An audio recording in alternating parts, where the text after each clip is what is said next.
C'est le plus grand rassemblement du monde de bergers belges et chiperques. Ici, la concurrence est rude. Ils sont plus de 620 à se défier pour remporter le titre d'excellence.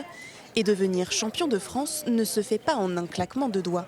Pour être champion de France, le chien doit cumuler 3 certificats d'aptitude au championnat sous 3 juges différents dans 3 expositions différentes, plus un test de caractère qui va statuer sur la stabilité caractérielle du chien, plus des tests ADN pour la généalogie.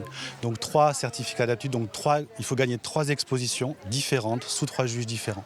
Les chiens participants sont divisés en plusieurs catégories selon leur âge et leur variété. Les juges, eux, analysent tout dans les moindres détails. Longueur du poil, denture, morphologie, rien n'est laissé au hasard. Oui, très bien. Là, au fond, c'est parfait. De l'autre côté, s'il vous plaît. Les chiens sont encouragés par leurs accompagnateurs à chaque étape.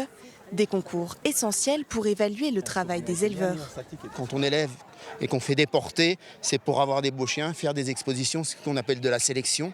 Et quand on a des résultats, et là c'est la plus grande exposition pour les bergers belges, et quand on a des résultats en championnat ou en national d'élevage, c'est l'aboutissement de l'élevage, en fin de compte.